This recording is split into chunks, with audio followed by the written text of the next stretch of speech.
So in my last video, I said I wasn't going to do many videos on this 420, or any videos for that matter.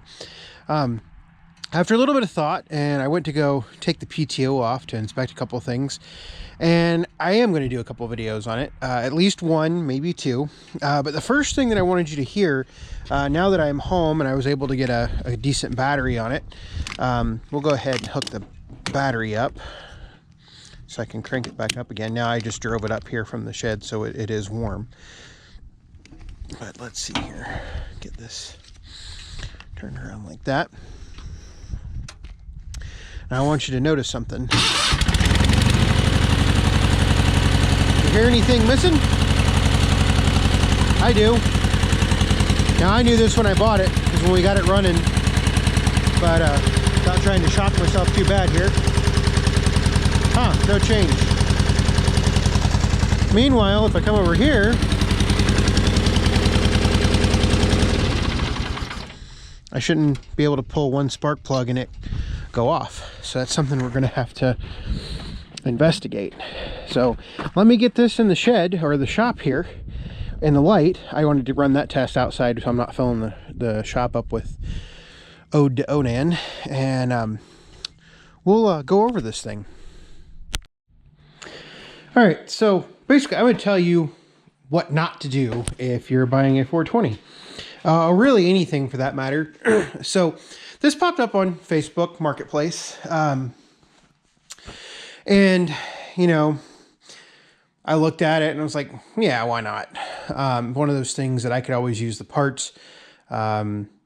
So I'll go ahead and I paid $700 for it. Now, I paid $700 for it knowing everything that I have seen so far, but I mostly paid the $700 because I wanted the differential out of it, and I also wanted the engine, and I wanted the engine for parts.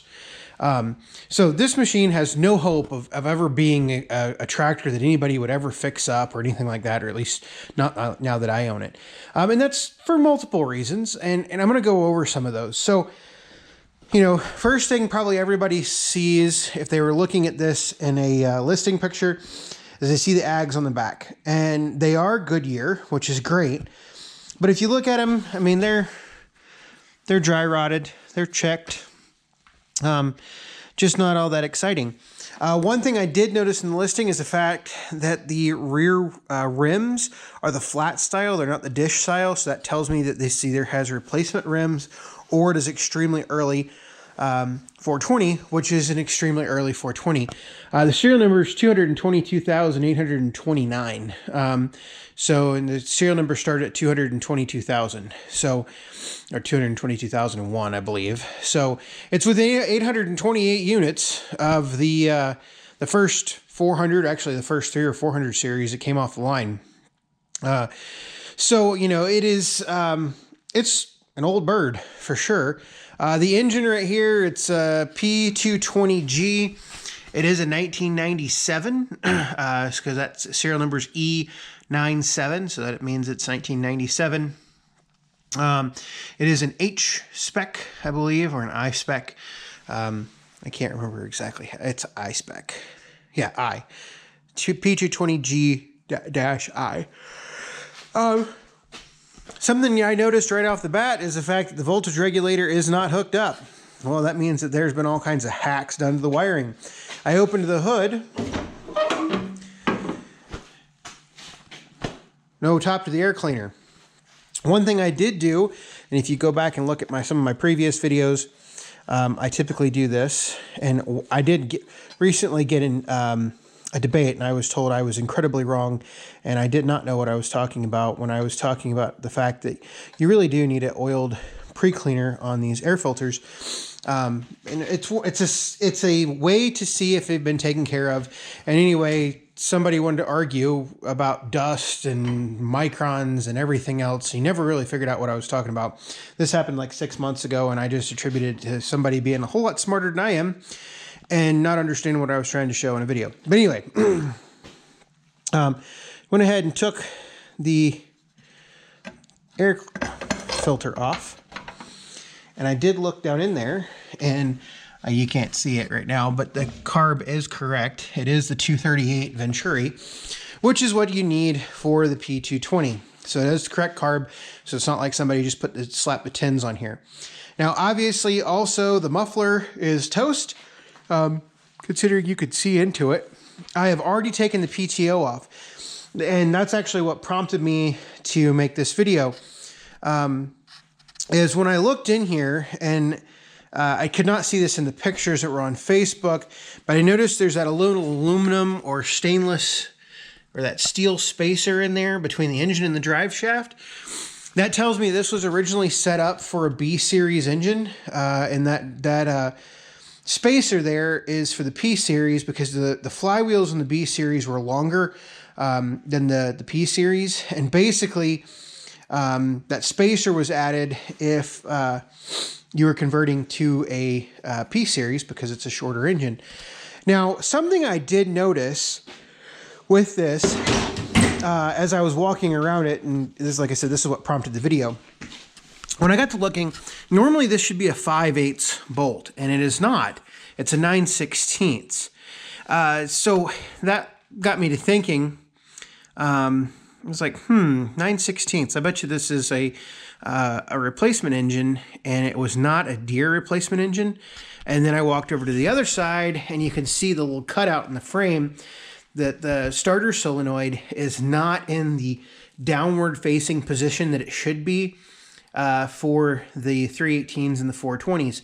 So when they added this, when they added the solenoid shift starter like this right here, that's when they started cutting the holes in the frame, and basically the solenoid stuck down at the bottom of the frame. But because this is a solid frame, that also indicates that the flywheel used to be the Bendix style, not the flywheel. The starter used to be the Bendix style starter and didn't need that cutout in the frame, and the solenoid was up in the dash tower. And the starter actually attached to the oil pan rather than the bosses under the engine. So this engine, those couple things tells me that this engine was never designed to be in this tractor. And then when I pulled the PTO off, it's exactly that. So the PTO is a 1-inch shaft. And normally PTOs for these tractors are 1 inch and 5/16, I think. Don't quote me on that now that I'm doing this video. But if you look down in there, there is a spacer. And we'll get into that here in just a little bit because we'll go through that PTO. But there's a spacer that they put on that shaft to make the PTO, the electromagnetic PTO, work. Additional things that I noticed, there was no, the tensioner should be attached right here, and it's completely missing. The hubs have been modified to fit, and that's kind of what gives it its downward stance. The hubs have been modified to fit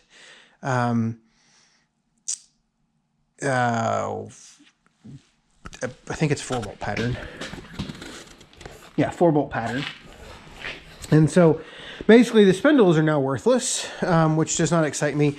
But there are some type of bird dropping welds on there, if you can see that in there. So that's something else. Steering cylinder leaks. Basically, it's a certified turd. But like I said, you know, sometimes you're just looking for machines for parts. So let me get set up and we'll look at this PTO a little bit better. Because I think it's important that one of the things that I think that a lot of people fail to realize is the fact that the diameter of this PTO, like I said, I think is 1 inch and 5/16. And you can sleeve them, like that sleeve is in there. I just need to get it out. But you can sleeve them. And if you sleeve them, you also need to pay attention to the key, which hopefully it's in there. It was in there. Hopefully it stayed in there. So, but yeah, let me get set up for that, and we'll kind of go over that. And then basically we're just going to go ahead and break this, or work on breaking this machine down. There's no reason for it to stand around for an extended period of time. I might dig into the spark plug issue here in just a minute. Something I did not show on video. It does occasionally run on this side right here. I was extremely concerned when I first started it up The guy was also extremely concerned. The seller was also extremely concerned because realistically on the right-hand side of these engines, that's the one that the rod is going to go first. So I almost thought that this had a busted rod, at which point I was not prepared to pay anywhere close to the asking price for it.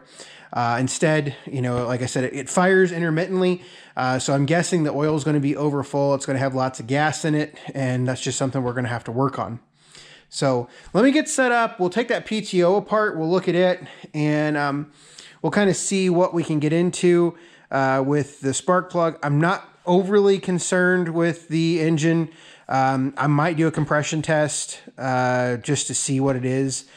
Supposedly, and when I take the engine apart, I'll get more into this. The seller said that the guy he bought it from earlier this spring said he had rebuilt it less than 10 hours ago. I have my doubts. I have my huge doubts. My guess is he considered rebuilding. I noticed that there was a little bit of sealant right there on the intake. Both the sealant going into the engine and then sealant on in between the halves of the intake. That tells me it's some homebrew shade tree mechanic job of a rebuild. Basically, probably the guy didn't know what he was doing, or he was trying to do it so cheap that he didn't realize that you can probably get the gaskets cheaper than you can buy all the stupid sealant that he's caked on it. So anyway, that's my opinion, mind you. Let me get it set up and let's take this PTO apart. All right, so got the PTO all apart and got it cleaned up. So a couple things. Here's the spacer I was talking about. Now, what's really important, and it looks like this was homemade. So this was the original key, and they cut a slice out of it. And if you look, the way that it fits in here, the bottom part goes into the slot for the engine, and I can't get it to go in there right now, but like that. And then the big part goes in the original clutch. So basically it goes in basically like this, if you can see that. So that's how that spacer was set up. And basically what they're trying to do with the spacers, they're trying to go from 1 5/8 inches to 1 inch. Because a lot of machines have a 1 inch PTO or output shaft, if you want to think of it that way. And that 1 inch PTO shaft, I don't know if you can buy these spacers commercially or not. I'm probably just going to set it on a shelf, and that way if I ever need an example of it, I can. Yeah, they seem easy enough to make. This one looks like it's made on a lathe. Looking at the tooling marks, and then same thing with inside. And then literally it just looks like somebody cut the inside. Hopefully you can kind of see that with the camera. But so this PTO, one of the reasons I bought it, I do not have a spare 430 or 420 PTO. The bearing seems okay. A little crunchy, but you can replace those. So I may replace that in a future video. But I mean, the big thing is these armature coils. This one's in really nice shape. In fact, much nicer condition than I anticipated it was going to be in. So this will probably just be one of my spares. I already have a couple spares, but I'm probably going to keep this. Normally I would sell something like this on eBay. But recently there's been some aftermarket companies start making these PTO clutches, and prices just aren't what they used to be. And so I think I'm just going to keep this and put it in a box. And if I ever need it one day, because the I don't know, clutch disc, because that's what you call it, actually looks really good. Does not look like it has many hours on it at all. I mean, it's still nice and black back here. It's not all burnt or wasn't greasy and grimy. Overall, this clutch was extremely clean. About the only bit of wear is right here on the housing. There's some wear there, and then there's clearly some wear where this was riding on this housing, and that was because the lock bolts were a little too far out. I highly doubt the clutch was even engaged. The only problem I do see is the fact that they took our 2-wire clutch and they made it very similar to a single wire clutch. So, but what we're going to do is we're going to come over here to a battery, and I guess I'm going to need oh, maybe I can make it work. I don't know how I'm going to make it work with my hands like this, but let me get a pair of leads and we'll try it out. All right, so, well, it's hard to do this one-handed.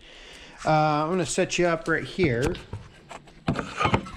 Make sure you can see. Sorry, you're just going to have to look through the steering wheel. And basically, so the wrench is free. So clearly that coil is good if it's going to hold up the wrench. And then you let it go and it's fine. So the coil is good. That's what we wanted to see. It obviously has been hacked, which just like the rest of this machine. So like I said, I'm just going to take that and set it aside. But now if you're wondering what a sleeved PTO clutch looks like, this is actually the first one I've seen in person. I've never had a machine with it before. But now you know what a sleeved PTO looks like. And so if you ever see one, or if you ever have some doubt about it, you know, now you kind of get the idea. This just slides down in there and makes sure that it's sleeved. So, but that's that. So I'm going to put that away. Now that it's all clean and everything, I'll wrap it in some plastic and whatnot and put it away. But then let's dig a little bit farther into this machine. All right, so to see if our spark problem is, you know, a machine problem or if it's just a component problem or an engine problem or a component problem, what I've done is I've gone and gotten a good spark plug and a good spark plug wire off of a running 318, and I've gone ahead and I've already put them on, so they are all on and everything. So what we're going to do is we're going to see if it will run on more than one cylinder. Here we go.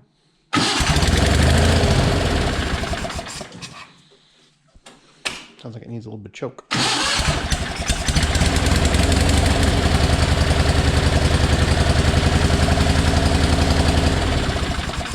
Doesn't sound any better, so it is not the spark plug or the spark plug wire. So that tells me it's probably the coil. That will all come out in the wash when I take the coil off and ohm it out. Can't ohm it out while it's sitting on there because I got to take everything off of it. So I'm just going to go ahead and start working on tearing this thing apart.